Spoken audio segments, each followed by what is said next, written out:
سیدنا و نبینا ابی القاسم محمد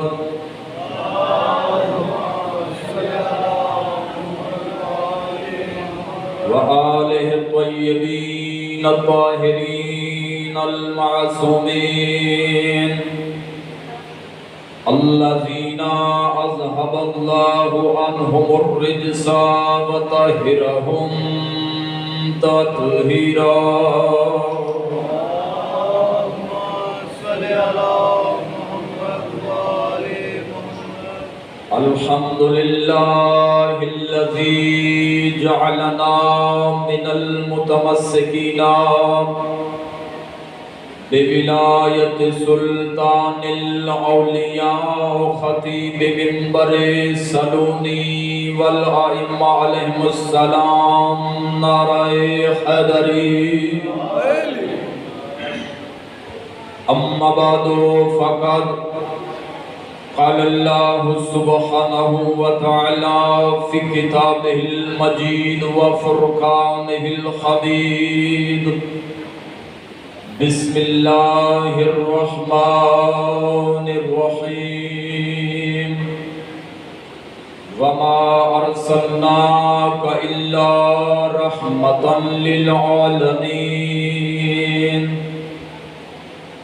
وقال النبی صلی اللہ علیہ وآلہ وسلم حب علی یاکل الذنوب کما تاکل النار الحطب وقال الامام صادق علیہ السلام صلوات پڑھو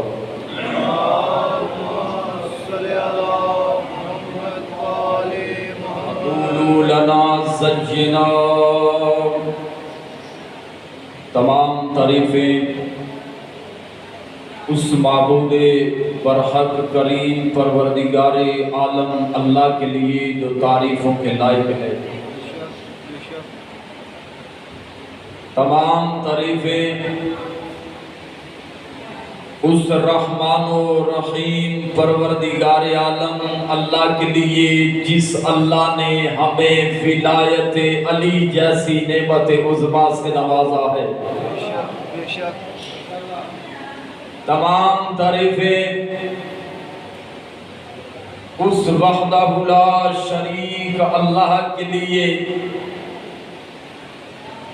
جس کریم پروردگار عالم اللہ نے ہمیں اس نبی آخر الزمان صلی اللہ علیہ وآلہ وسلم کا کلمہ گو بنایا ہے کہ جو اس وقت تک کلام ہی نہیں کرتے جب تک امر الہی ہو نہ جائے۔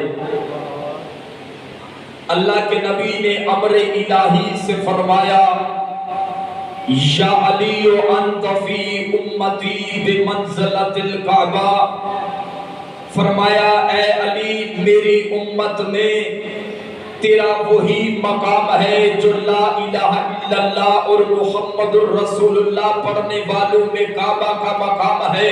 فرمایا لہذا جس کا کعبہ سے منہ پھر گیا اس کی عبادت میں شک ہے، جس کا علی سے منہ پھر گیا اس کی ولادت میں شک ہے۔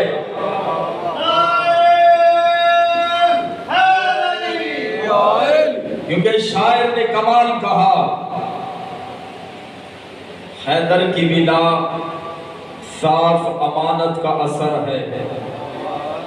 سرکار محبت علی کو عظیم عمل ہے کہ جو انسانیت کو جینے اور مرنے کا گل سکھلا رہا ہے۔ بات ہے حیدر کی ولا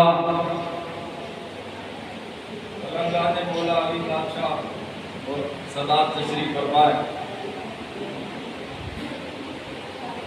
اللہ رب العزت کے پیارے نبی نے فرمایا قرآن علی کے ساتھ ہے اور علی قرآن کے ساتھ ہے۔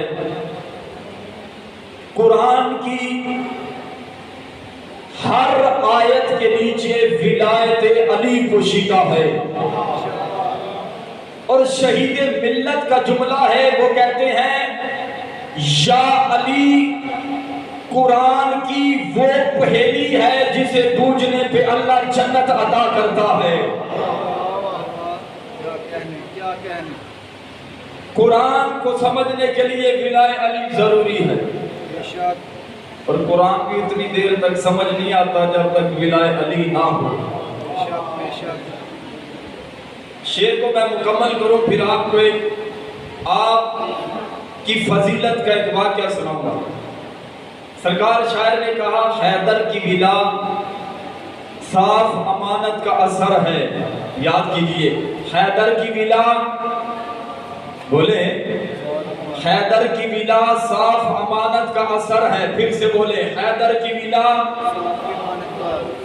سرکار حیدر کی ولا صاف امانت کا اثر ہے، بغض علی ماں کی خیانت کا ثمر ہے۔ بندہ آیا ولایت کے چھٹے تاجدار حضرت امام جعفر صادق علیہ السلام کے پاس۔ سرکار اس نے کہا مولا دعا فرمائیں کہ اللہ مجھے جنت عطا کرے۔ کوئی سمجھ ہر کوئی یہ چاہتا ہے کہ جنت میں جاؤ، ہر کسی کا یہی جی چاہتا ہے کہ میں جنت میں جاؤں۔ یہاں پہ ایک اور بات یاد آ گئی، جنت ہے کیا؟ جنت عزاداران امام حسین علیہ السلام کی آرام گاہ کا نام ہے۔ زمانے کو سمجھ نہ آئی تو شاعر نے کہا راہ میں جاتے ہوئے آوازیں دیتی رہی جنت مجھے۔ میں جا رہا تھا مجھے جنت آوازیں دے رہی تھی۔ مولا حسین کے عزادار کا مقام کتنا ہے، جو کربلا کا زوار ہے اس کا مقام کیا ہے؟ شاعر کہتا ہے راہ میں جاتے ہوئے آوازیں دیتی رہی جنت مجھے، میں نے مڑ کر نہ دیکھا کربلا جاتے ہوئے۔ آیا بندہ کہاں پہ آیا؟ ذکر حسین میں آپ تشریف فرما ہے، ولایت کے چھٹے تاجدار کی خدمت میں آیا، حضرت امام صادق علیہ السلام کی بارگاہ میں عرض کرتا مولا دعا کیجئے کہ اللہ بولے اللہ مجھے جنت عطا کرے۔ امام مسکرا کے فرماتے ہیں تم جنت میں پہلے سے ہی موجود ہو، دعا کرو تمہیں کوئی اس جنت سے نکال نہ دے۔ کہتا مولا میں جنت میں پہلے سے ہی موجود ہوں، وہ کیسے؟ امام مسکرا کے فرماتے ہیں ہماری محبت و ولایت کا نام ہی تو جنت ہے۔ اپنے مقام کو پہچانے کہ امام حسین علیہ السلام کے عزادار کا مقام کیا ہے، اور ولائے محمد وآل محمد علیہ السلام اللہ کی طرف سے وہ عظیم نعمت ہے، یہ اللہ جسے چاہتا ہے عطا کرتا ہے، اور وَتُعِزُّ مَن تَشَاءُ وَتُذِلُّ مَن تَشَاءُ، اللہ جسے چاہے عزت دے جسے چاہے ذلت دے۔ اللہ نے سارے جہان کی عزتوں کو اکٹھا کر کے در آل نبی پہ رکھ دیا ہے۔ تو یہاں پہ پھر شاعر نے قلم اٹھایا، بندہ دیکھتا ہے مومن ہے، ولائے علی ہے، وہ دوسرے لوگوں کو دیکھتا ہے، مال و دولت ہے، کوٹھیاں ہیں، گاڑیاں ہیں، انبار ہے پیسوں کا۔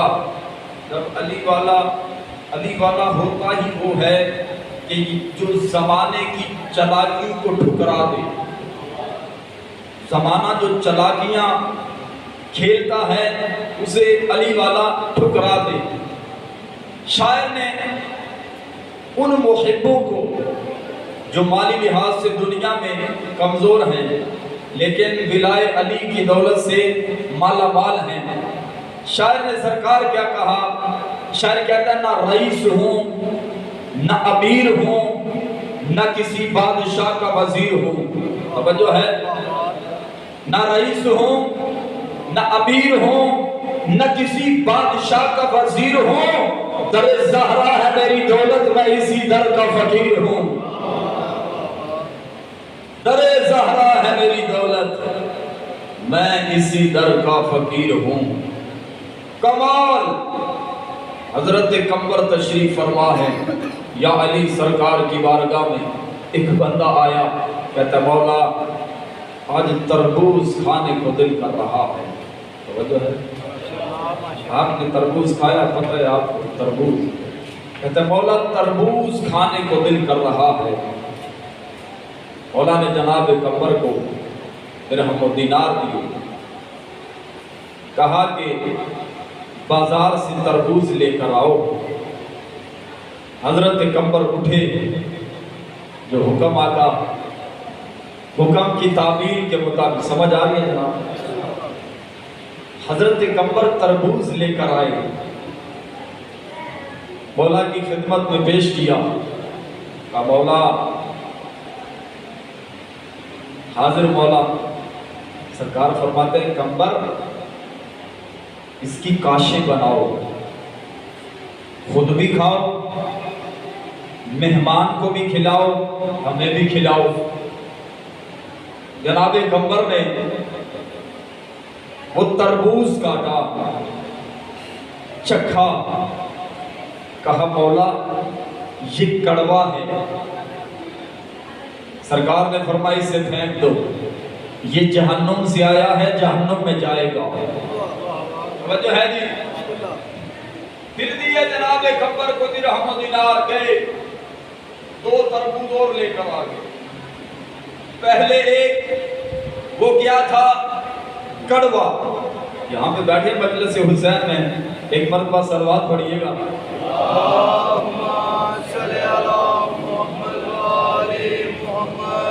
جناب قمر مولا کے حکم کی تعمیل کرتے ہوئے پھر 2 تربوز لے آئے، پیش کیا مولا۔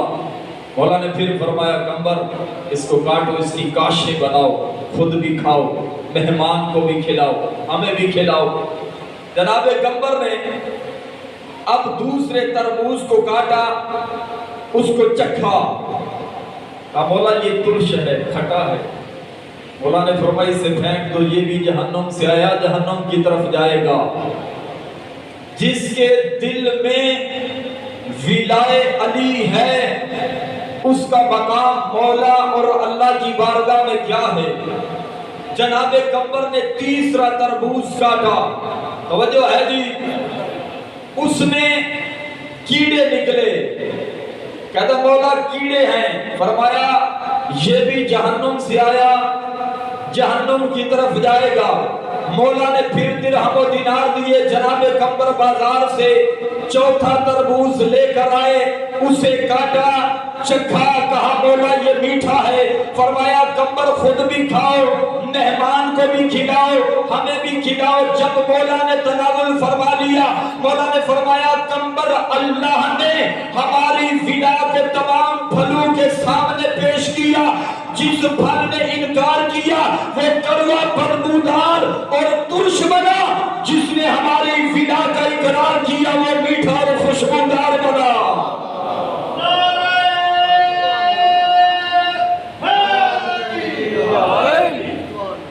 یہ ہے پھل۔ انسان حلالی اور حرامی کی پہچان ہے ولایت علی ابن ابی طالب علیہ السلام۔ بے شک بے شک۔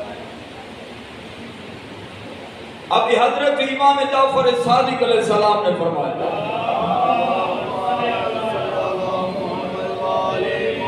کہ اللہ رب العزت نے ہماری ولا کو پانی کے سامنے پیش کیا۔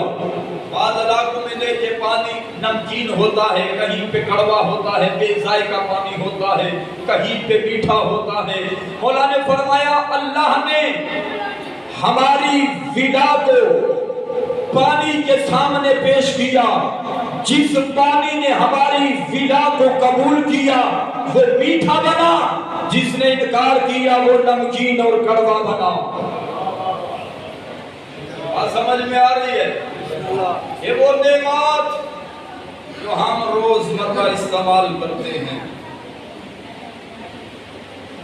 جب اللہ کے نبی نے فرمانا من کنت مولا فہذا علی مولا، کہ جس کا میں مولا ہوں اس کا علی مولا ہے، تو اللہ کے نبی نے ایک خیمہ لگایا تھا غدیر کے میدان میں.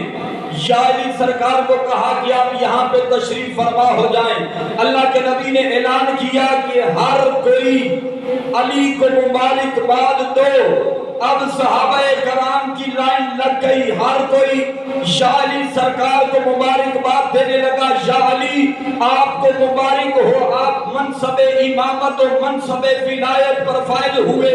ساسا بن سوہان آتے ہیں یا علی سرکار کی خدمت میں، کہا یا علی میں اس لیے نہیں آیا کہ آپ کو ولایت مل گئی ہے، آپ مولا بن گئے ہیں، میں اس لیے آیا ہوں کہ میں ولایت کو مبارک دے رہا ہوں. ولایت تجھے مبارک ہو، انہیں علی جیسا امام مل گیا.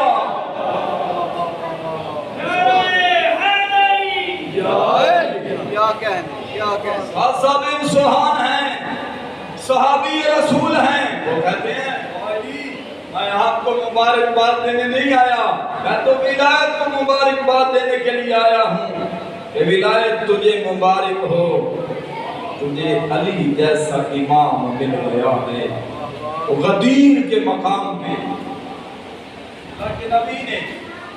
اللہ کے نبی کو حکم ہوا تھا نا، بسم اللہ الرحمن الرحیم، یا ایھا الرسول بلغ ما انزل الیک من ربک وان لم تفعل فما بلغت رسالتہ واللہ یعصمک من الناس ان اللہ لا یہدی القوم الکافرین. اللہ نے فرمایا تھا اے میرے حبیب پہنچا دے وہ پیغام جو میری طرف سے تجھ پر نازل ہوا ہے. فرمایا اگر تو نے یہ پیغام نہ پہنچایا اور رسالت کا کوئی کام ہی نہ کیا، فرمایا لوگوں کے شر سے میں تجھے محفوظ رکھوں گا. اور فرمایا کہ اللہ کبھی بھی قوم کافرین کو منزل مقصود تک نہیں پہنچایا کرتا. توجہ ہے، اعلان سب نے سنا. غدیر کے میدان میں پلانو کا منبر بنایا تھا، 1.25 لاکھ حاجی، تازہ ترین حاجی، بالکل 0 میٹر حاجیوں کا مجمع. فرمایا من کنت مولا ہو فہذا علی مولا، کہ جس کا میں مولا ہوں اس کا علی مولا ہے. شاعر نے کیا کہا کہ اللہ کے نبی نے بازو پکڑ کے سلطان اولیاء حضرت امیر المومنین کا پوری کائنات کو بتلایا. وہاں پہ سب نے اقرار کیا. شاعر نے کہا اقرار کر کے خم پہ زبانیں بدل گئیں. سبحان تیری قدرت یا رسول اللہ، ہم نے مان لیا کہ حضرت علی ہمارے مولا ہے جس طرح آپ ہمارے مولا ہیں. شاعر نے کہا اقرار کر کے خم پہ زبانیں بدل گئیں، بدلی نماز اور اذانیں بدل گئیں. بدلی نماز اور اذانیں بدل گئی. شاعر کہتا ہے دیندار دین فروش بنے بیٹھے ہیں نذیر، اسلام تو وہی ہے، دکانیں بدل گئی. اور کیا آپ نے، اسلام تو وہی ہے، دکانیں بدل گئیں. حضرت سلمان فارسی، وہ جن کو حسنین کریمین نامہ کہتے تھے، کائنات کی ملکہ چچا کہتی تھی. کیا کہنے، کیا مقام و کیا مرتبہ کہ سلطان انبیاء نے فرمایا سلمان منا اہل البیت، سلمان میرے اہل بیت میں سے ہے. حضرت امام جعفر صادق علیہ السلام سے پوچھا گیا، صلوات پڑھو.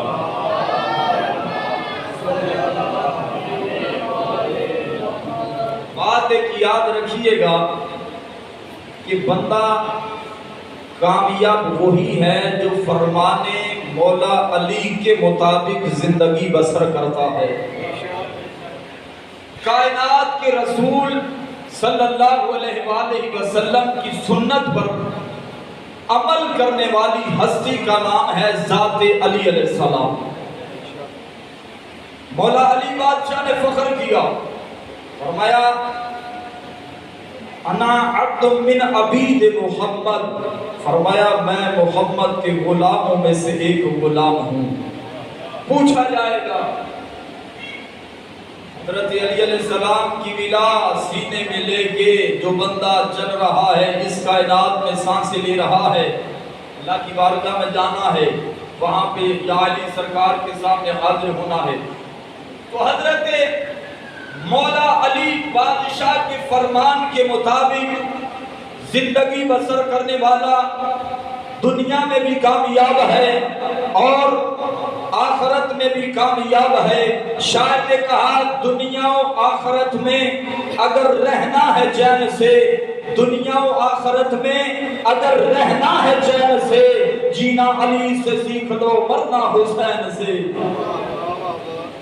پوچھا گیا امام صادق علیہ السلام سے، مولا حضرت سلمان فارسی، اللہ کے نبی نے جو فرمایا ہے کہ ایمان کے 10 درجے ہیں، اب بندہ کامیاب وہ ہے کہ جو مولا علی علیہ السلام کے فرمان کے مطابق زندگی بسر کرتا ہے۔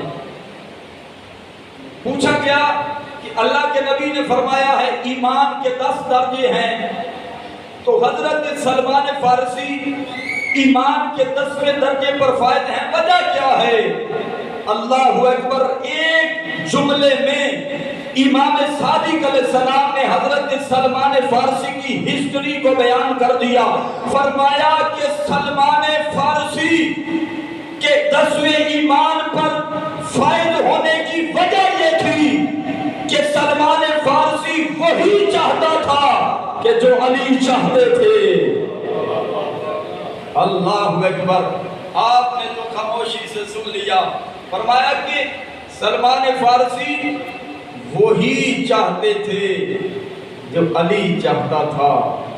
علی بادشاہ نے پیغام توحید اور پیغام نبوت اور رسالت کی جس طرح سے حفاظت کی ہے، نہ کوئی کر سکا ہے اور نہ ہی کوئی کر سکے گا۔ یہ وہ عظیم گھرانہ ہے، ذات علی علیہ السلام کا۔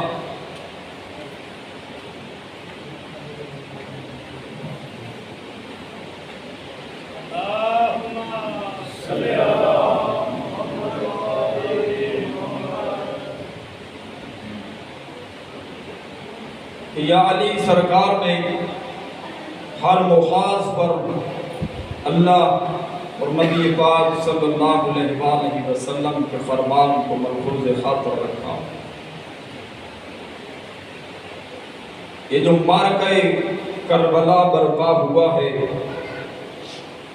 یہ دشمنی علی تھی، لوگوں کے اندر رنجشی موجود تھی۔ کیا یزید نے یہ نہیں کہا تھا کہ بدر و احد کے اگر میرے وہ مارے جانے والے ہوتے تو آج دیکھتے کہ میں نے علی اور اس کی اولاد سے کس طرح سے بدلہ لیا ہے، آل رسول سے کس طرح سے بدلہ لیا ہے۔ عزاداران مظلوم کربلا لکھا ہے 4 محرم کو میدان کربلا میں فوجیں آنا شروع ہوئی، کبھی 2000 کا دستہ، کبھی 4000 کا دستہ، کبھی 5000 کا دستہ۔ گھوڑوں کی ٹاپوں کی آوازیں بطول ذاتیوں کے کانوں میں پڑتی، رسول ذاتیاں تڑپ جاتی۔ لکھا ہے کہ ام المصائب حضرت سیدہ زینب سلام اللہ علیہا نے فرمایا اما فضا، میرے بھائی حسین کو بلاؤ۔ امام حسین علیہ السلام حضرت سیدہ زینب سلام اللہ علیہا کے خیمے میں آئے۔ تاریخ میں لکھا ہے کہ حضرت سیدہ زینب سلام اللہ علیہا نے بھائی حسین کو گلے لگایا اور رونا شروع کر دیا۔ پوچھتی ہیں بھیا یہ جو فوجیں آ رہی ہیں کیا یہ تیرے سارے مددگار ہیں؟ فرمایا نہیں بہن، یہ سارے میرے قاتل ہیں۔ بی بی پوچھتی ہیں بھیا ان میں تیرا کوئی مددگار بھی ہے؟ غریب کربلا رو کے فرماتے ہیں غربت کی اس گھڑی میں کون میرا ساتھ دے گا؟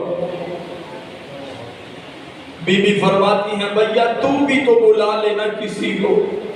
امام حسین فرماتے ہیں یہ غربت کا عالم ہے، کون یہاں پہ میری مدد کو آئے گا؟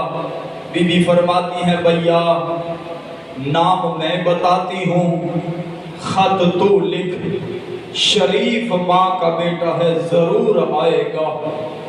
عزادارو امام حسین علیہ السلام نے پوچھا بہن زینب کون؟ عزادارو بی بی زینب سلام اللہ علیہا رو کے فرماتی ہیں بھیا حسین تیرے بچپن کا دوست حبیب ابن مظاہر۔ فرمایا بہن اس غربت کے عالم میں کون آئے گا؟ فرمایا بھائی خط تو لکھ، نیچے دستخط میں کرتی ہوں۔ عزاداران مظلوم کربلا امام حسین علیہ السلام نے خط لکھا۔ پہلے جب خط لکھتے تھے نا مظلوم کربلا مہر نبوت کے سوار حسین، پہلے لکھتے تھے بسم اللہ الرحمن الرحیم، لیکن جب حضرت حبیب ابن مظاہر کو خط لکھا نا غریب زہرا نے، عزادارو لکھتے ہیں اِنَّ لِلَّهِ وَإِنَّ إِلَيْهِ رَاجِعُونَ۔ خط لکھا اور لکھتے ہیں یا اخی الحبیب، اے میرے بھائی حبیب، میں تجھے اس غربت کے عالم میں کبھی تکلیف نہ دیتا۔ عزاداران مظلوم کربلا لکھا ہے کہ حضرت حبیب ابن مظاہر کی عمر تھی 75 سال۔ 75 سال کا آدمی بوڑھا ہوتا ہے، جگر پھٹتا ہے۔ کبھی سوچے کہ بوڑھا میدان جنگ میں جا کر کیا کرے گا، کیا لڑے گا؟ سیدہ زینب سلام اللہ علیہا نے یہ سوچ کر کہا ہو سکتا ہے کسی نہ کسی طریقے میرا بھائی حسین بچ جائے۔ عزاداران مظلوم کربلا لکھا حسین مظلوم نے خط یا اخی الحبیب، اے میرے بھائی حبیب، میں اس مشکل وقت میں تجھے کبھی تکلیف نہ دیتا۔ میرے ساتھ رسول کی بیٹیاں ہیں، دشمنوں نے مجھے گھیر لیا ہے، میرا کوئی مددگار نہیں ہے، اس وقت مدد کو کربلا میں پہنچیے۔ یہ مصائب کے جملے ہیں، تاریخ میں لکھا ہے حضرت امام حسین علیہ السلام جب بھی خط لکھتے تھے حسین ابن علی، لیکن خط کی ترتیب کچھ اس طرح سے تھی کہ امام حسین نے لکھا حسین ابن فاطمہ، قاصد کو بھیجا، خط لے کر قاصد پہنچا، ٹک الباب کیا، آواز آئی کون ہے دروازے پر؟ کہا انا برید الحسین، میں حسین کا قاصد ہوں۔ مدت کے بعد حسین کا نام آتا ہے، دل ریزہ ریزہ ہو جاتا ہے۔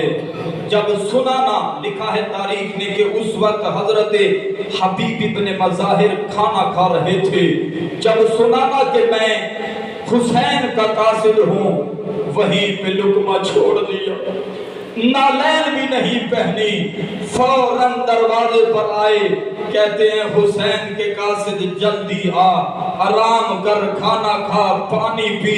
عزاداران حسین قاصد نے جو جواب دیا، قاصد کہتا ہے میں اس وقت تک پانی نہیں پیوں گا جب تک سکینہ نہ پیے گی، میں اس وقت تک پانی نہیں پیوں گا جب تک اصغر نہ پیے گا۔ عزاداران مظلوم کربلا حبیب ابن مظاہر نے آنے کا وعدہ کیا، اپنے غلام کو حکم دیا کہ گھوڑے کو تیار کر، فلاں مقام پہ پہنچ، میں بھی چھپتا ہوا وہاں پہ پہنچ جاتا ہوں۔ کہتے ہیں تاریخ میں لکھا ہے کہ حضرت حبیب ابن مظاہر کو اس مقام پہ جہاں پہ غلام گھوڑا لے کر چلا گیا تھا، جانے میں دیر ہو گئی. کچھ دیر سے حضرت حبیب ابن مظاہر اس مقام پہ پہنچے جہاں پہ غلام گھوڑا لے کر پہنچا تھا. حضرت حبیب ابن مظاہر جب اس مقام پہ پہنچے کیا دیکھتے ہیں کہ غلام نے گھوڑے کی گردن میں باہیں ڈالی ہوئی ہیں. رو کے کہتے ہیں اگر تیرے مالک حبیب ابن مظاہر نہیں آتے تو میں تیری پشت پہ سوار ہو کے غریب زہرا حسین کی مدد کو جاؤں گا. جب حبیب ابن مظاہر نے دیکھا نا رو کے کہتے ہیں واہ غربتا، ہائے حسین تیری غریبی، غلام بھی تیری مدد کو جا رہے ہیں. عزیزان مظلوم کربلا حضرت حبیب ابن مظاہر گھوڑے پر سوار ہوئے، پہنچے کربلا کے میدان میں. مبارکبادیاں شروع ہو گئی. حبیب آ گئے، حسین کے بچپن کے دوست حبیب آ گئے. عزیزان مظلوم کربلا جب یہ آواز پہنچی نا خیام میں، حضرت زینب فرماتی ہے اما فضا، اب میرے بچوں آنو محمد کو بلاؤ. آنو محمد قریب آئے. حضرت زینب سلام اللہ علیہ نے فرمایا بیٹا ایک حبیب کے دائیں طرف کھڑے ہو جانا، ایک بائیں طرف کھڑے ہو جانا، سر پہ ماتھے پہ دونوں ہاتھ رکھ کے کہنا اور مامو حبیب تمہیں ماں زینب سلام کہتی ہے. جب گینا آنو محمد نے سلام کہا، حبیب ابن مظاہر رو کے فرماتے ہیں واہ غربتا، اور کنیز دادو کو سید دادیوں کا سلام آ رہا ہے. عزیزان مظلوم کربلا یہی وجہ ہے اتنا ناز تھا سید دادیوں کو حضرت حبیب ابن مظاہر پر. جب شمر نے نیزے کے ساتھ سیدہ زینب کی چادر کو اتارا اور مقتل کی طرف سیدہ زینب کا منہ پھر گیا، رو کے فرماتی ہیں آئینہ آئینہ اخی حبیب، اور ہمارے پردے کے محافظ حبیب کہاں چلے گئے؟ آئینہ آئینہ اخی عباس. اللہ لعنت اللہ علی القوم الظالمین.